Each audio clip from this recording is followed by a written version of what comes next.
Tapi sebelum aku memulai mereview, aku minta kalian support aku ya guys. Kalian klik tombol subscribe-nya, karena subscribe itu gratis. Dan kalian klik tombol like-nya, kemudian aktifin loncengnya, supaya kalian mendapatkan notifikasi kalau aku update video yang terbaru. Oke, nah kita langsung mulai aja. Cekidot.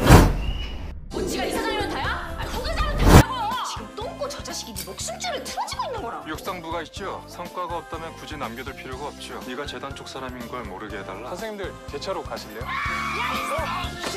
쟤 누구야? 쟤 소속사 어디야? 신아프든 건방질만 했네. 고리짝 키 묵은 옛날 일로 뒤끝 장렬한. 뒤끝! 여전하네. 주서연. 남자 얼굴 따지는 거. 뭐? Oke, drama Love with Flowers ini tayang di TV MBC mulai tanggal 27 November 2019 sampai dengan 16 Januari 2020. Drama ini disutradarai oleh Oh Jin Seok yang merupakan sutradara beberapa drama populer lainnya, antara lain Modern Farm, Young Pal, My Sassy Girl, My First Love yang pertama, dan My First Love yang kedua. Kemudian drama ini ditulis naskahnya oleh An Shin Yoo. Oke, kita bahas pemeran utamanya ya guys. Di drama ini pemeran utamanya itu ada dua orang. Yang pertama itu Ah Jae Hyun. Dia ini seorang aktor yang tampan yang juga bermain dalam beberapa drama populer lainnya, antara lain You Are All Surrounded, Beauty Inside, Cinderella with Fortnite, My Love from the Star, dan Blood. Kemudian pemeran utama yang kedua itu adalah Oh Yeon Seok. Dia itu merupakan aktris cantik yang sudah lama laris di beberapa film dan juga drama Korea populer ya guys ya. Dia drama itu antara lainnya itu adalah Please Come Back Mister, Dong Yi, My Sassy Girl, A Korean Odyssey, Medical Top Team, My Husband, A God Family. Oke, kita langsung mulai ke sinopsisnya ya guys. Jadi di drama ini tuh menceritakan tentang Lee Kang Woo yang diperankan oleh Ah Jae Hyun. Dia ini pria yang sangat tampan dan dia ini senang menjadi pusat perhatian orang-orang guys. Di masa lalu, saat masih sekolah dulu, dia itu pernah ditolak oleh seorang cewek yang sangat dia suka karena saat itu tuh penampilannya itu jelek dan juga gemuk saat masih sekolah dulu, guys. Nah, sejak saat kejadian itu, guys, Lee Kang-woo ini menjadi trauma dan dia itu bertekad untuk berubah penampilannya hingga saat sekarang ini dia itu berubah menjadi cowok yang keren, yang tampan, yang cakep gitu, guys. Pada suatu ketika, Lee Kang-woo ini bertemu dengan Jo Seon Yoon yang diperankan oleh Oh Yeon Sil. Jo Seon Yoon sekarang itu berprofesi sebagai guru olahraga di sebuah sekolah, dan dia itu cewek yang punya karakter yang sangat keras, kasar, terus penampilannya itu jadi tomboy, hampir mirip seperti laki-laki, guys.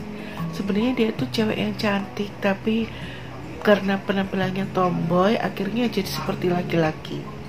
Nah, Jo Seon Yoon ini adalah cewek yang pernah menolak Lee Kang-woo di masa lalu saat masih sekolah dulu, yang menyebabkan Lee Kang-woo ini menjadi trauma gitu, guys.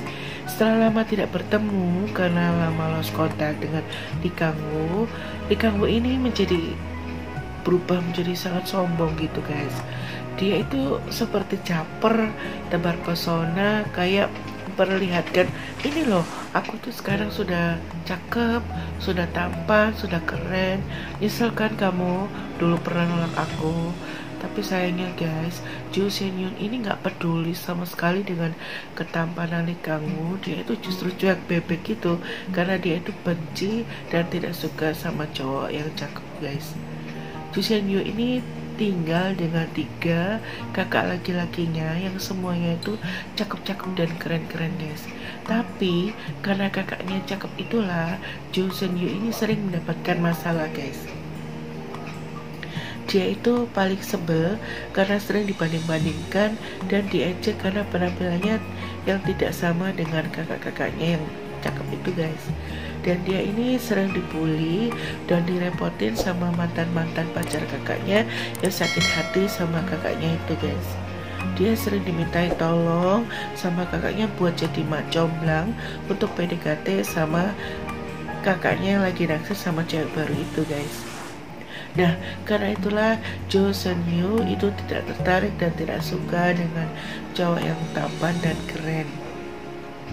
Lee Kang-woo yang merasa dicuekin itu jelas jadi bingung banget kan, guys. Aku ini kurang apa sih?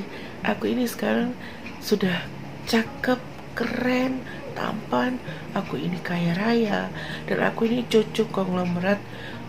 Aku ini sempurna banget. Tapi kenapa kok Jo Seon Yoon ini sama sekali tidak tertarik sama aku? Padahal kata psikolog yang dia tuh sering konsultasi, jadi Lee Kang-woo ini sering konsultasi dengan psikolog karena untuk mengobati traumanya. Nah, kata psikolognya itu Lee Kang-woo itu bisa sembuh total kalau dia tuh bisa berdamai dengan masa lalunya, dan itu artinya dia harus bisa berdamai dengan Jo Seon Yoon, karena Jo Seon Yoon ini yang menyebabkan dia menjadi trauma, guys. Lee Kang-woo itu merasa sudah melakukan berbagai cara untuk mendekati Jo Seon Yoon, dan masalah itu jadi rumit karena ternyata Lee Kang-woo itu tahu kalau saudaranya itu ternyata juga sudah suka sama Jo Seon Yoon ini sudah lama, guys. Seiring berjalannya waktu, Jo Seon Yoon ini juga punya trauma, dan seiring berjalannya waktu jadi ternyata Jo Seon Yoon ini juga punya trauma yang ada hubungannya dengan Lee Kang-woo. Nah, jadi Lee Kang-woo ini punya trauma karena oleh Jo Seon Yoon, sedangkan Jo Seon Yoon ini punya trauma terhadap cowok laki-laki juga, selain karena kakaknya itu tampan-tampan, tapi juga karena Lee Kang-woo, guys. Nah, jadi di drama ini selain menceritakan tentang Lee Kang-woo dan juga Jo Seon Yoon, penonton juga disuguhkan dengan adegan yang menceritakan 2 kakak Jo Seon Yoon. Yang kakak yang pertama itu adalah seorang playboy, dan kakaknya yang kedua itu merupakan seorang yang gay, penyuka sesama jenis gay, guys. Lalu ada juga adik dari Jo Seon Yeon yang merupakan calon idol atau trainer di sebuah agensi di Korea Selatan. Nah, penasaran kan? Ini sumpah keren banget. Oke, kita langsung menuju ke review film ini ya guys ya. Dari segi cerita aku suka karena drama ini itu digambarkan bagaimana Lee Kang-woo dan Jo Seon Yeon ini bisa menyembuhkan traumanya masing-masing guys. Terus uniknya tentang kakak keduanya Jo Seon Yeon yang seorang gay atau penyuka sesama jenis ini, itu sebenarnya keluarganya itu tahu guys kalau dia itu seorang yang gay, tapi kok santuy gitu, santai banget, dan itu seperti menganggap itu bukan suatu kelainan yang harus disembuhkan gitu guys. Nah, dan di akhir episode ini nanti akan ada adegan tentang kakaknya yang gay ini, itu sangat menyentuh banget, dan juga jadi tahu gitu guys, akan digambarkan bagaimana kehidupan seorang gay ini di drama ini. Terus endingnya juga aku cukup puas banget atas tobatnya sang kakak yang playboy ini, akhirnya tobat, dan ada pesan yang mendalam tentang perjuangan sang adik yang begitu gigih untuk meraih impiannya menjadi seorang idol atau trainer. Ada satu karakter, sebenarnya dia itu termasuk karakter pemeran pembantu yang perannya itu menurut aku cukup unik ya guys, yaitu Kim Seol-gi yang memerankan sebagai Kim Mi-kyung. Jadi Kim Mi-kyung itu di sini diceritakan sebagai sahabat dari Jo Seon Yeon. Dia itu karakternya itu sangat bawel dan cerewet, tapi cerewetnya itu natural gitu guys. Jadi lucunya itu kalau dia lagi kumat bawelnya, lagi ngomel, itu ngomongnya itu bisa cepet banget gitu guys, dan nggak berhenti-berhenti. Oke, kita bahas dari segi rating ya guys. Kalau dari segi ratingnya itu drama ini termasuk fluktuatif ya, rata-rata itu antara 2% sampai 3%. Rating terendah itu ada di episode ke-9 dan ke-27 yaitu 1,9%. Dan rating tertingginya itu ada di episode kedua yaitu sebesar 4,0%. Drama ini tuh cukup kontroversi ya guys, karena dari segi pemainnya, mulai dari cerita tentang rumah tangga pemainnya yaitu Jae-hyung, juga rumor tentang perselingkuhannya, sampai tentang meninggalnya almarhum Cha In-ha saat membintangi drama ini guys. Kalau menurut aku drama ini dari segi cerita itu lumayan bagus, segi aktingnya juga, pemain-pemain utamanya dan pemeran pembantunya itu juga cukup keren.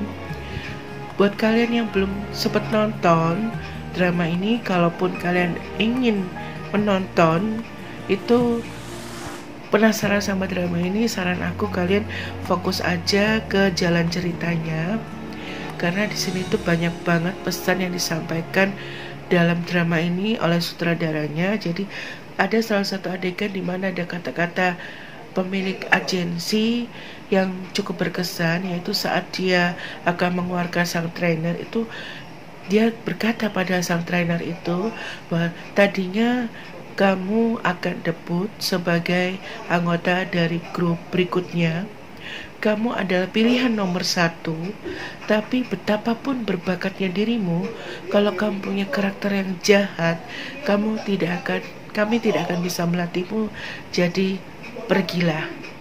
Itu menurut aku ya guys. Kalau menurut kalian mungkin reviewnya atau kesannya itu beda. Aku mohon maaf kalau ada kurangnya aku. Jadi cukup sekian dulu ya guys review dari aku. Mudah-mudahan bisa menggambarkan dan cukup menyampaikan pesan dari film ini ke kalian. Dan sampai di sini dulu aku tutup videonya. Kita ketemu lagi di next video berikutnya. Aku ingetin sekali lagi buat kalian, jangan lupa klik tombol subscribe-nya, kalian klik tombol like-nya, dan aktifin tombol loncengnya supaya kalian terus mendapatkan notifikasi kalau aku update video yang terbaru. Oke, cukup sampai di sini dulu ya guys. Sampai jumpa. Dadah.